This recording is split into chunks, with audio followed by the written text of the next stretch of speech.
إن الله وملائكته يصلون على النبي يا أيها الذين آمنوا صلوا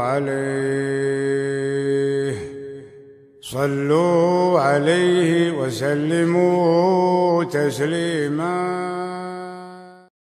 Warahmatullahi wabarakatuh. Jumpa kembali bersama Aventador 007. Hari ini hari Sabtu tanggal 22 Januari 2022. Pada kesempatan kali ini saya ingin menjawab pertanyaan dari beberapa netizen berkenaan dengan Habib Kribo.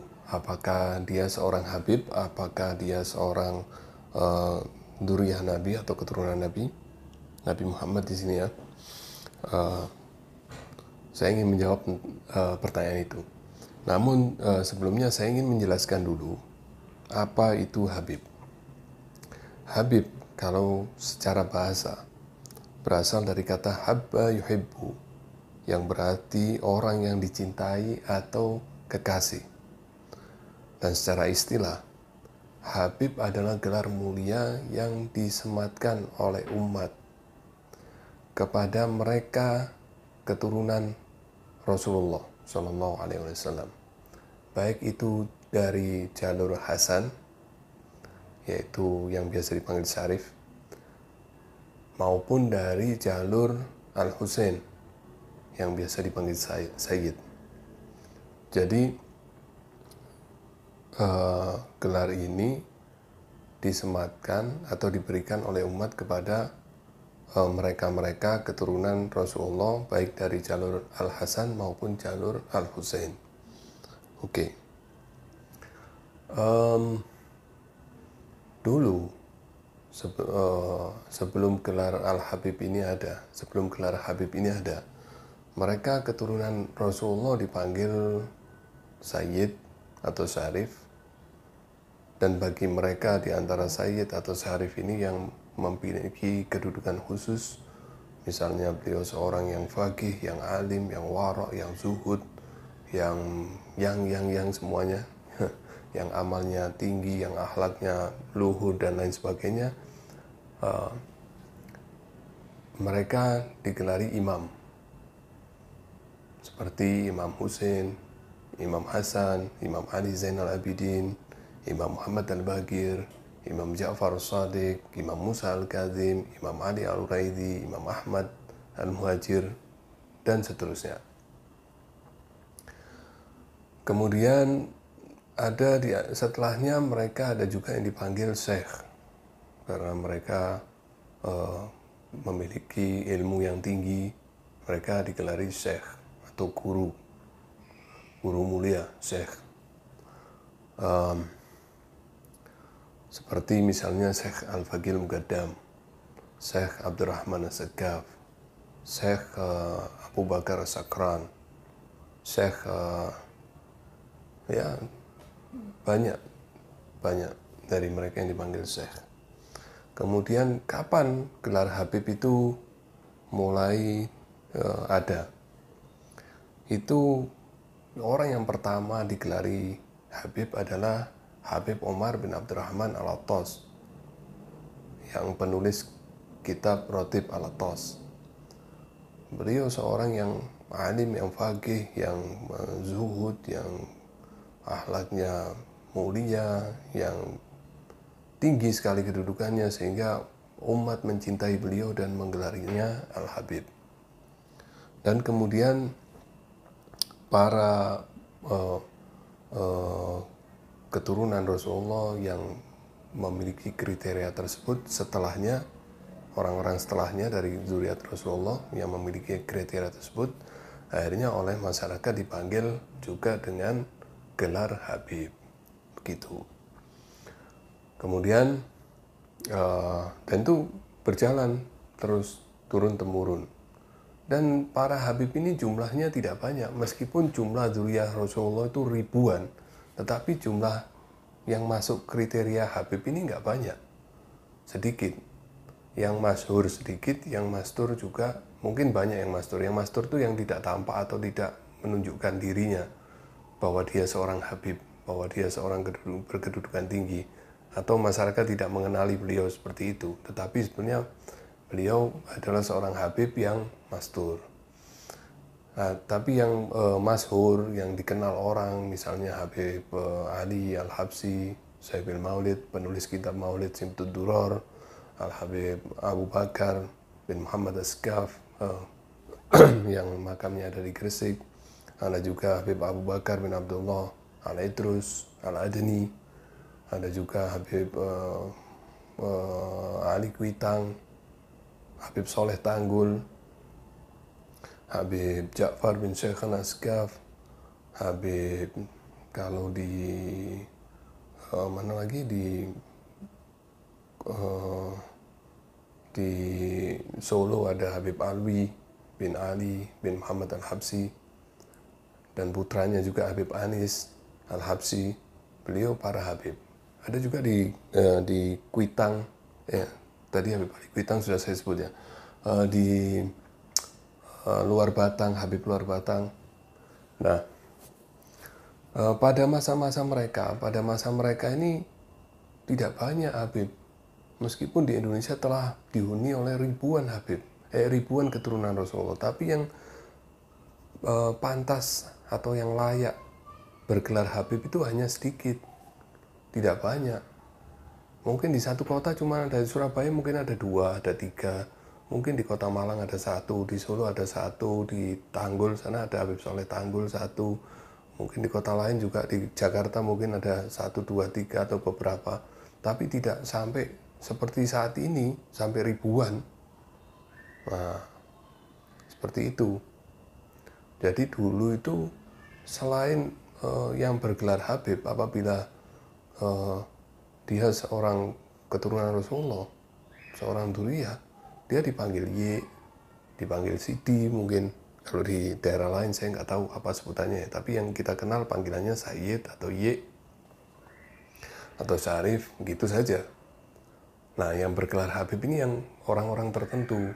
Misalnya kalau di tradisi NU ada gelar Kiai ya, mungkin bagi yang Kiai, kalau putranya dipanggil Gus. Tapi kalau Gusnya sudah mencapai derajat ilmu tertentu ya naik jadi, mungkin cuman Kiai Abdurrahman Wahid aja yang terkenal dipanggil Gus Dur. Padahal sebetulnya beliau seorang kiai yang alim. Jadi begitu, saudara. Nah, terus sekarang ini kok bisa banyak sekali Habib. Nah, ini masalah ini. Jadi kalau saya perhatikan nih, setelah era reformasi, tiba-tiba orang-orang ini kok menggelari semua keturunan Rasulullah ini Habib. Semuanya Habib. Nah, ini jadi masalah. Akhirnya banyak dari mereka ini yang awam, yang tidak mengerti agama, yang akhlaknya juga belum bagus, yang melakukan maksiat dan lain sebagainya. Akhirnya mereka ini menjadi fitnah untuk Habib yang sebenarnya. Menjadi fitnah untuk Habib yang sebenarnya. Habib-habib yang saya sebut tadi itu menjadi terfitnah oleh perbuatan orang-orang ini. Ini masalah, dan ini kita juga harus introspeksi diri. Kita yang terlalu gampang menggelari orang Habib itu juga harus introspeksi diri. Dan orang yang tergila-gila dipanggil Habib juga harus introspeksi diri. Karena kalau dia tidak bisa menjaga akhlaknya, dia tidak bisa membuktikan keluhuran budi pekertinya, ketinggian ilmunya, dan lain sebagainya, amalnya, dan lain sebagainya. Nah, ini akan menjadi fitnah kepada Habib yang sebenarnya. Jadi Habib itu tidak semata-mata karena dia bernasabkan kepada Rasulullah, tetapi lebih dari itu, dia bernasabkan kepada Rasulullah dan dia memenuhi kriteria untuk dipanggil Habib.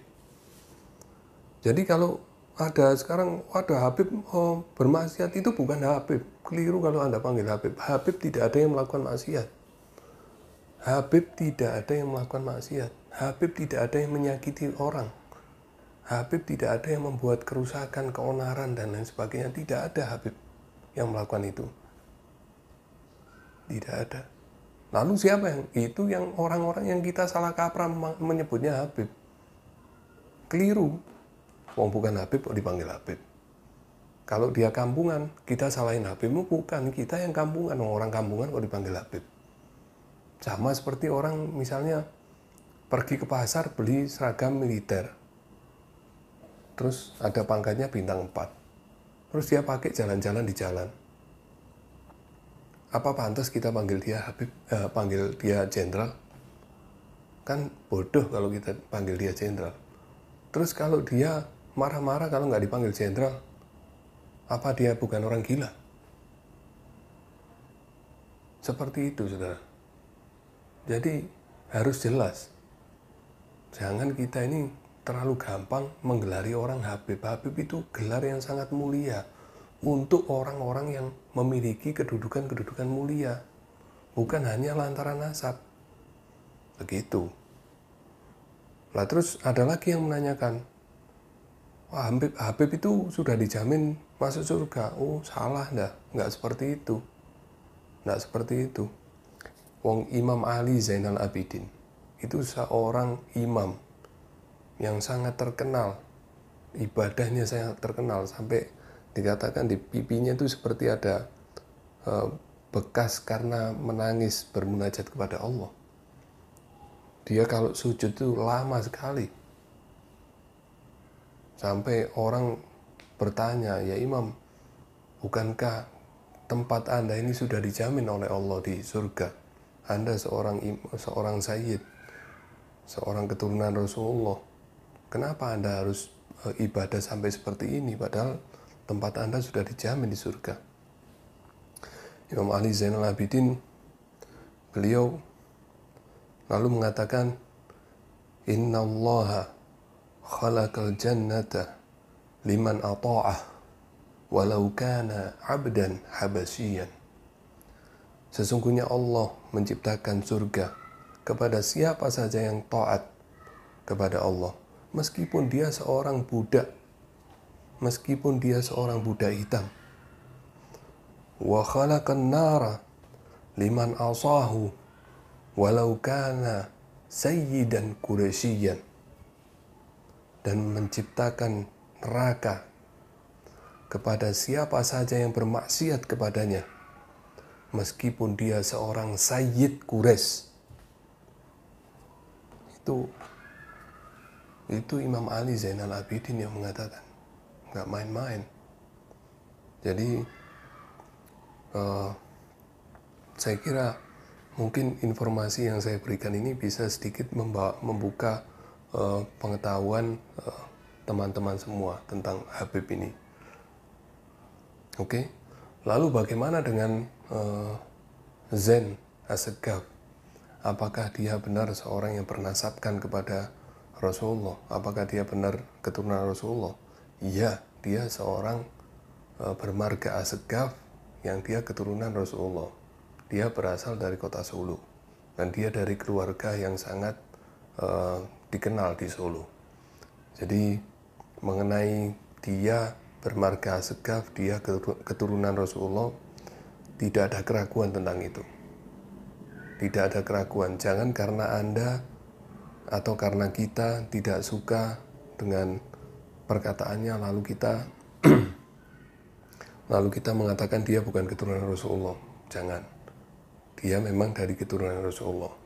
Suka atau tidak suka, kita tetap harus mengakui. Kita tetap harus mengakui. Tapi apakah beliau seorang Habib? Apakah dia seorang Habib? Maksud saya, apakah Zain As-Segaf ini seorang Habib?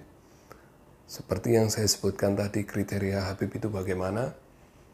Anda tentu bisa menilai sendiri. Saya tidak ingin menghakimi siapapun. Saya tidak ingin menghujat siapapun. Zain As-Segaf, bagaimanapun dia adalah saudara kita sesama muslim. Kalau kita tidak setuju dengan tingkahnya atau apa perkataannya dan lain sebagainya, kalau kita hujat dia, tidak ada fadilah apapun yang kita dapatkan. Tidak ada fadilah, tidak ada pahala. Kita tidak mendapatkan pahala apapun dari hujatan-hujatan itu. Tetapi apabila kita berhasil menasihati dia, itu akan menjadikan pahala yang besar sekali untuk kita. kedepankan akhlak, kedepankan dialog, kedepankan diskusi yang baik, insya Allah beliau pasti akan menerima. Kalaupun beliau tidak menerima, tidak apa-apa, terserah. Karena sesungguhnya hidayah itu datangnya dari Allah. Kita tidak bisa memaksa. Hidayah itu bukan dari kita. Kita doakan semoga beliau atau siapa saja yang masih belum dapat hidayah, semoga mendapatkan hidayah. Saya kira itu dulu dari saya. Insya Allah nanti saya akan sambung lagi dengan tema pembahasan yang lain. Walafu minkum, wassalamualaikum warahmatullahi wabarakatuh.